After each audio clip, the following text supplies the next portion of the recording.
සාධාරණ මුදලට ඔබගේ සියලුම ගුරුකම් කටයුතු විශ්වාසවන්තව කර දෙන ජේම්ස් ගුරුතුමා ඔබගේ සියලුම ගැටලු වලට පිළියම් මා සතුව ඇත. ඔබගේ ගැටලු වලට නිසක විසඳුමක් ලබා ගැනීමට දැන්ම අමතන්න. ජේම්ස් ගුරුතුමා 076 17 76 708 හෝ 070 35 70 555. සාධාරණ මුදලට ඔබගේ සියලුම ගුරුකම් කටයුතු විශ්වාසවන්තව කර දෙන ජේම්ස් ගුරුතුමා.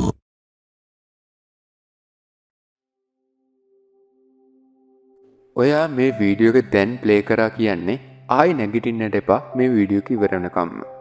ඔයා ආදරය කරන කෙනා ඔයා මග හරිමින් ඉන්න වෙන්න පුළුවන්.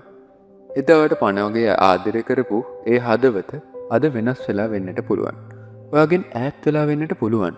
ඔයාව තනි කරලා තියෙන්නටත් පුළුවන්. රෑ තිස්සේ ඇස් වලින් කඳුළු පෙර ඇයි මට මෙහෙම උනේ කියලා ඔයා 10 වාරයක් හිතින් අඬනවා වෙන්නට පුළුවන්. එක මොහොතක් නතර වෙන්න. අද මේ වීඩියෝ එක ඔබ වෙත එන්නේ අහම්බයකින් නෙමෙයි. විශ්වයේ මඟ පෙන්වීමකට. මේ මුළු ලෝකෙම තියෙන ප්‍රබලතම සැනකින් ප්‍රතිඵල දෙන එක හරි පාරින්ම ඔබ කැමති කෙනාව ඔයා වෙතට ආකර්ෂණය කරගන්නට පුළුවන් මහා වශී බලයක් ගැනයි මම මේ කියන්නේ. අපේ පැරණි හෙළවෙදකමේ සහ රහස්‍ය මන්ත්‍ර ශාස්ත්‍රයේ පුස්කොළ පොත්වල සැඟවිලා තිබුණු ඊශ්වර පාර්වතී දිව්‍යමය ශක්තිය සහ ලංකාවේ මහා රාවණා රජුගේ සම්බන්ධතාවයක් ඇති රාවණා වශී මන්ත්‍රයක් මේකෙන් අද මම ඔයාලට තිළින කරනවා. ඔබ මේ මන්ත්‍රය ශ්‍රවණය කරන පළමු මොහොතේම ඔබව මග හැරපු ඒ කෙනාගේ හදවත ගැහෙන්නට පටන් ගන්නවා. ඔහුට හෝ ඇයට ඔයාව මතක් වෙලා දරා ගන්න බැරි දුකක් පාළුවක් ඇති වෙලා ඔයා ළඟට දුවගෙන එන්නට හිතෙනවා. විශ්වයේ ආකර්ෂණ නීතිය සහ දිව්‍යමය වශී බලය එකතු වුණාම සිද්ධ වනේ මහා ආශ්චර්ය අත්පෙඳින්නට සූදානම් වෙන්න.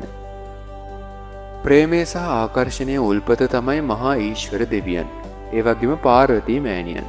විශ්වයේ තියෙන ප්‍රබලතම ආදර සම්බන්ධතාවය තමයි ඒක. ලංකාවේ ඉතිහාසයේ දෙස බැලුවොත් මහා රාවණ රජතුමා කියන්නේ ශිව දෙවියන්ගේ පරම භක්තිකයෙක්.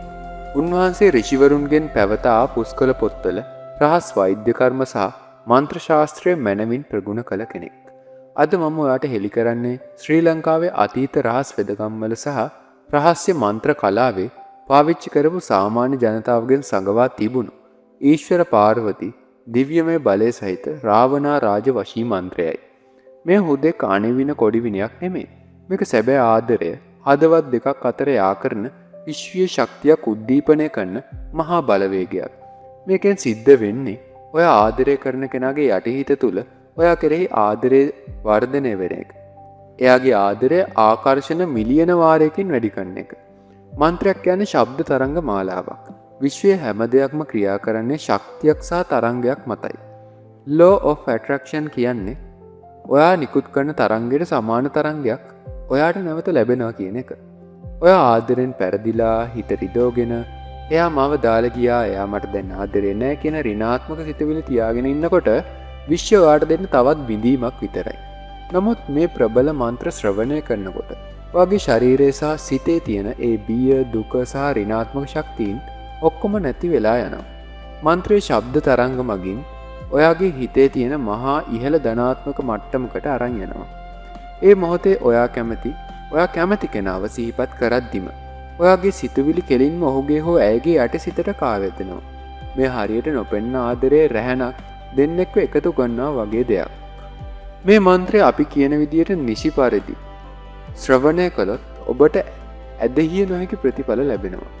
ඔයා මගහැරපු ඔයාගේ කෝල් එකක්වත් ගණන් නොගන්න කෙනාගේ හිත ඇතුළෙන්ම ඔයාගෙන ලොකු වරදකාරී හැඟීමක් සහ දැඩි ආලයක් ඇති වෙනවා. ගලක් වගේ තද වෙලා තිබුණු ඔහුගේ හෝ ඇයගේ හිත උණු වෙලා පැරණි සුන්දර මතකයන් එකින් එක මතක් වෙන්නට ගන්නවා. ඔයාව දාලා ගිය කෙනා Taman අතින් වන වැරදි වටහාගෙන නැවත ඔයාව හොයාගෙන එනවා. ආදරය නිසා හිතේ තිබුණු මහා බර, කලකිරීම සහ තනිකම ෂණිකවම නැති වෙලා ගිහින් හිතට මහා පුදුමාකාර සැහැල්ලුවක් දැනෙන්නට ගන්නවා. මේ ඊටමත් වැදගත් මන්ත්‍රයක්. මේ මන්ත්‍රයෙන් උපරිම ප්‍රතිඵල ගන්නට නම් ඔයාගේ හිත ඇල්ෆා මට්ටමට එන්න ඕන. ඇල්ෆා මට්ටම කියන්නේ හිත සංසුන් වෙලා තියෙන එක. ඒ කියන්නේ හිත සම්පූර්ණයෙන්ම නිසල සංසුන් තත්ත්වයකට පත් වෙන්නට ඕනේ. ඒ සඳහා මේ පියවර අනුගමනය කරන්නට ඕනේ. කිසිවෙකුගෙන් බාධාවන් නොවන නිහඬ කාමරයක් හෝ පිරිසිදු ස්ථානයක් තෝරගන්න. පහනක් හෝ සුවඳ කූරක් දැල්ලා පරිසරය පිරිසිදු කරගන්නට පුළුවන් නම් වඩාත් හොඳයි. කොන්ද කෙලින් තියාගෙන පහසුවෙන් වාඩි වෙන්න. ඇස් දෙක මෘදුව පියාගන්න. දැන් ගැඹුරින් හුස්මක් ඉහළට ගන්න. තප්පර 3ක් රඳවා තබා ගන්න. පසුව සෙමෙන් හුස්ම පිට කරන්න. මේ විදියට 5 වතාවක් මෙසේ කරන්න. ඔයාගේ හිතේ තියෙන තරහව, බිය, සැකය, කේන්තිය හැමදේම හුස්ම පිට කරනවත් එක්කම ශරීරයෙන් පිට වෙලා යනවා කියලා හිතන්න. දැන් ඔයාගේ හිත සුදු පාට පිරිසිදු කොලයක් වගේ නිශ්ශබ්දයි. මන්ත්‍රය අහන්න කලින් ඔයාගේ මනසින් සූදානම් වෙන්න ඕන. ඔයා ආදරය කරන කෙනා මේ මොහොතේ ඔයා ළඟ ඉන්නා වගේ හැඟීමක් ඇති කරගන්නට ඕන. ඔහු හෝ ඇය ඔබට ආදරෙන් hina වෙන විදිය, ඔබත් එක්ක අතින් අල්ලගෙන හිටපු හැටි, ඔබට ආදරේ කියලා කියපු ඒ සුන්දර මොහොතවල් ඔයාගේ මනසට ගන්න ඕන. දැන් ඔයාගේ හිත ඇතුලෙන් ඔහුට හෝ ඇයට මෙන්න මෙහෙම කියන්න. මම ඔයාට හදවතින්ම ආදරේ. ඔයා කොහේ හිටියත් මගේ ආදරය ඔයාට දැනෙනවා. අපේ ආදරය සත්‍යක් නම් ඔයා නැවත මන් ළඟට එන්න ඕන. උපරිම ප්‍රතිඵල ලබා ගන්නට නම් මන්ත්‍රය ශ්‍රවණය කළ යුතු නිවැරදිම ක්‍රමවේදය මම දැන් ඔයාට කියනවා. මන්ත්‍රයේ ශබ්ද තරංග කෙලින්ම ඔයාගේ මනසට කාවැදීමට ඉයර්ෆෝන්ස්, හෙඩ්ෆෝන්ස් පාවිච්චි කිරීම අනිවාර්යයි. රාත්‍රී නිින්දට යාමට පෙර හෝ අලුයම අවදි වූ සැනින් ශ්‍රවණය කිරීම වඩාත්ම සුදුසුයි. ඒ වෙලාවට තමයි යටිසිත වඩාත්ම සක්‍රිය වන්නේ. එක දිගට දින 7ක්, ඒ වගේම දින 21ක් මේ මන්ත්‍රය 3 ගුණාකාර වලින් ශ්‍රවණය කරන්න. කිසිම දවසක් මග හරින්නට එපා. මට මේකෙන් අනිවාර්යෙන්ම මගේ ආදරය ලැබෙනවා කියන 100% නොසැලෙන විශ්වාසය සහ දෙවියන් කෙරෙහි භක්තිය සිතේ තබා ගන්න. සැකයෙන් යුතුව අහන්නට එපා. ඔබ දැන්නේ මහා දිව්‍යමය සහ හෙළ මන්ත්‍ර බලයේ ශක්තිය ශරීරයට උරා ගන්නට සූදානම්. දැන් ඔයාගේ සිතුවිලි විශ්වයට මුදා හැරලා අවසానයි. ඔබ ආදරය කරන්නේ හදවතට දැන් ඔබේ මතකය දරා ගන්නට බැරුව ඇති. ඊටමත් ඉක්මනින් ඔබට ඔහුගෙන් හෝ ඇයගෙන් සුබ පණිවිඩයක්, ඇමතුමක් ලැබෙනවා ඒකාන්තයි. විශ්වයට ස්තුති කරන්න. වීඩියෝ එක පහලින් කමෙන්ට් කරන්න. මම මගේ සැබෑ ආදරය විශ්ව හරහා මා වෙත ආකර්ෂණය කරගත්තා කියන කමෙන්ට් එක පල්ලෙහෙන් කමෙන්ට් කරන්න. එයින් ඔබේ ආකර්ෂණ බලය තවත් වැඩි වේවි. ඔබ සැමට ඊශ්වර පාර්වතී දේව රැකවරණයෙන් සැබෑ ආදරය හිමි වේවා. තෙරුවන් සරණයි. ॐ नमो ईश्वराय पार्वती वल्लभाय महारावणाराज शक्ति प्रेम रूपी मम वश्यं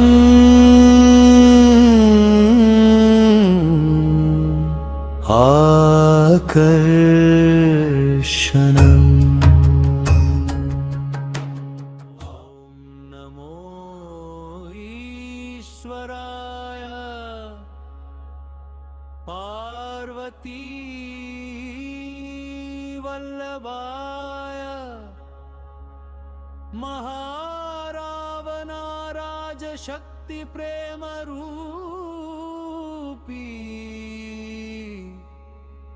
मम वश्यं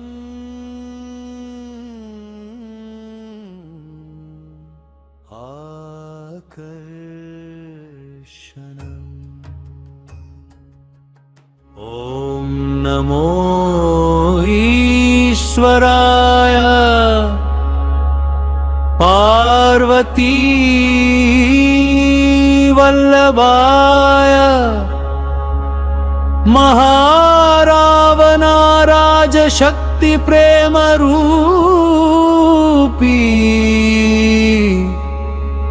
मम वश्यं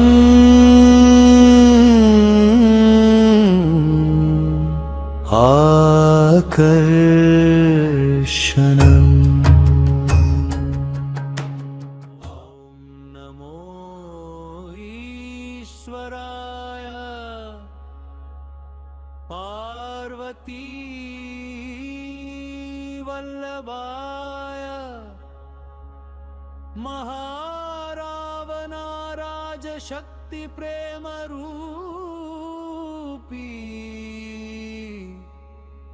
मम वश्यं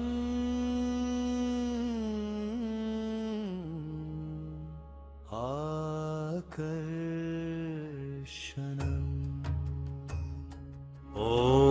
नमो ईश्वराय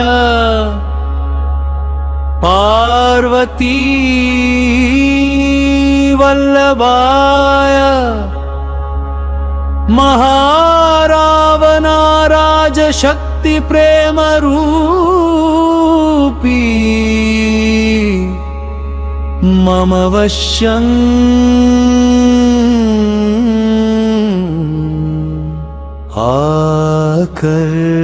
आकर्षणम् नमो ईश्वराय पार्वती वल्लभाय महारावणाराज शक्ति प्रेम रूपी मम वश्यं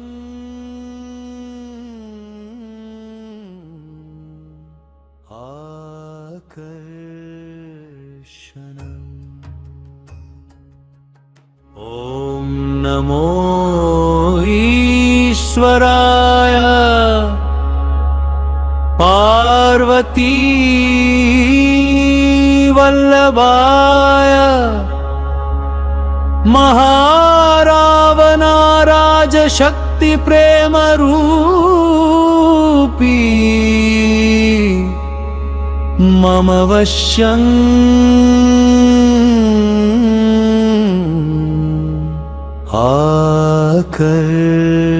आकर्षणम् नमो ईश्वराय पार्वती वल्लभाय महारावणाराज शक्ति प्रेम रूपी मम वश्यं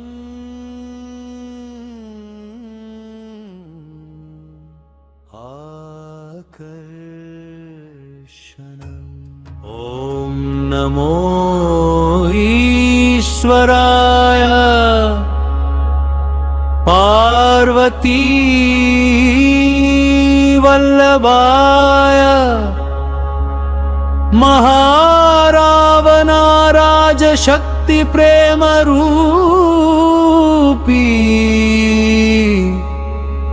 मम वश्यं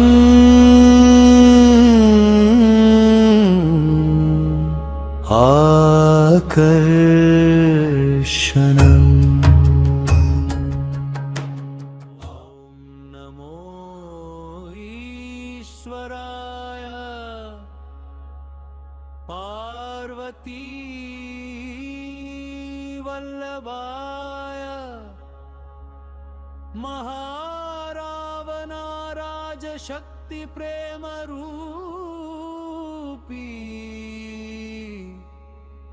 मम वश्यं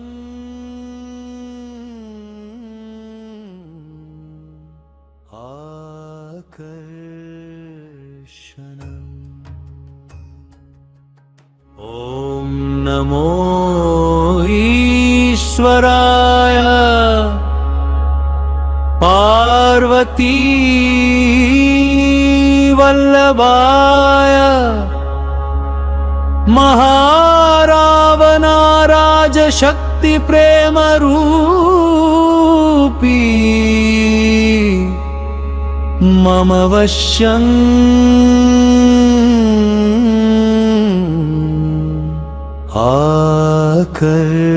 आकर्षणम् नमो ईश्वराय पार्वती वल्लभाय महारावणाराज शक्ति प्रेम रूपी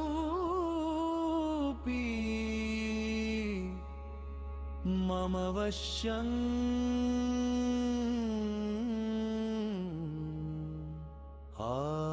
आकर्षणम् ॐ नमो ईश्वराय पार्वती वल्लभाय महारावणाराज शक्ति प्रेम रूपी मम वश्यं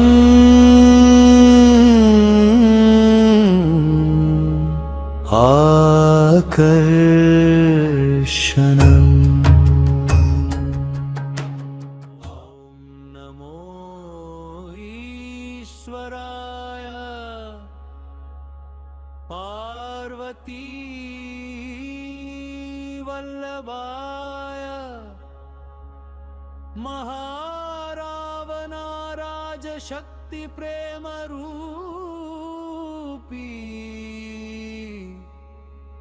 मम वश्यं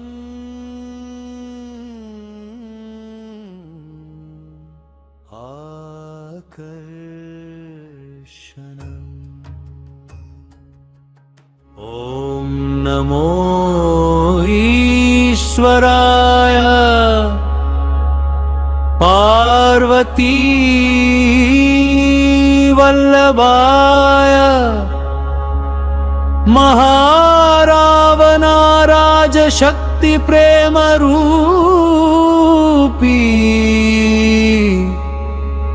मम वश्यं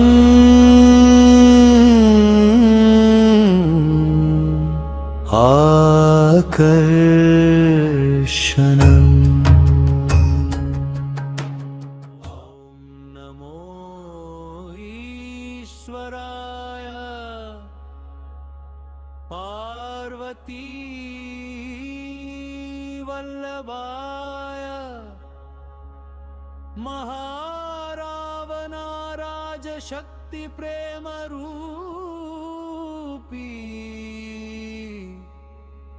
मम वश्यं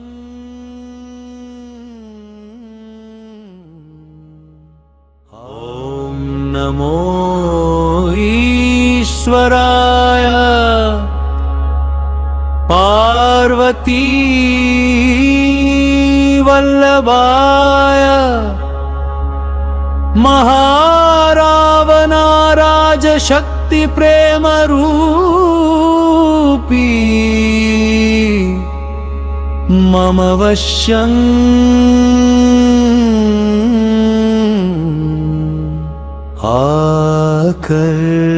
आकर्षणम् नमो ईश्वराय पार्वती वल्लभाय महारावणाराज शक्ति प्रेम रूपी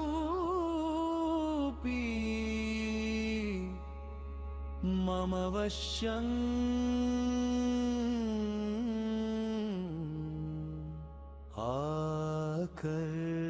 आकर्षणम् ॐ नमो ईश्वराय पार्वती वल्लभाय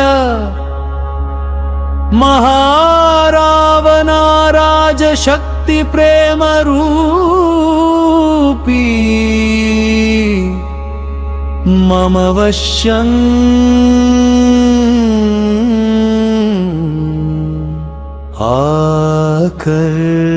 आकर्षणम्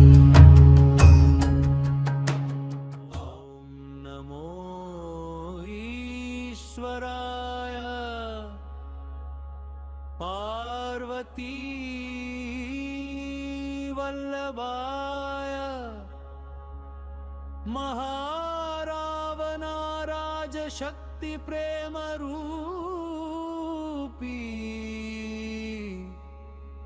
मम वश्यं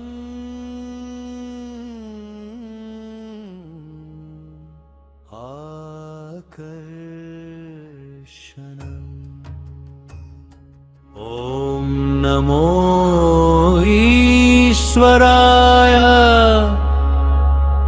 पार्वती वल्लभाय महारावणाराज शक्ति प्रेम रूपी मम वश्यं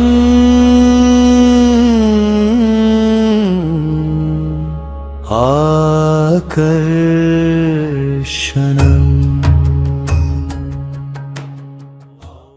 नमो ईश्वराय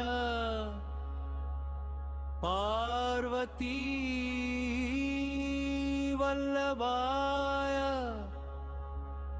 महारावणाराज शक्ति प्रेम रूपी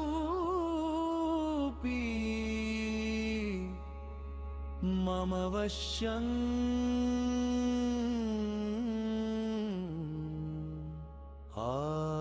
आकर्षणम्। ॐ नमो ईश्वराय पार्वती वल्लभाय महारावणाराज शक्ति प्रेम रूपी मम वश्यं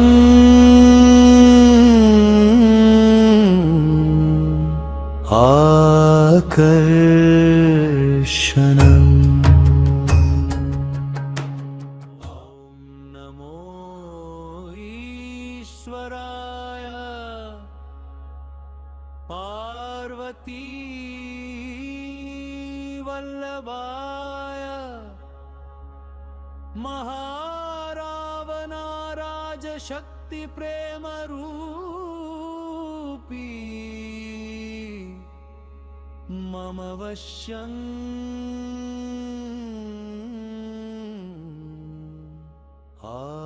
आकर्षणम्।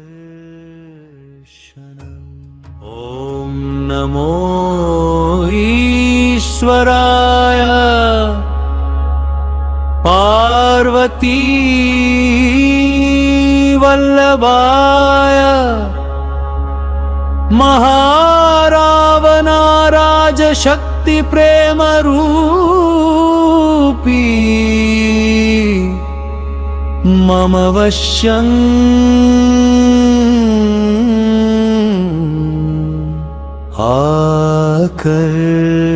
आकर्षणम्।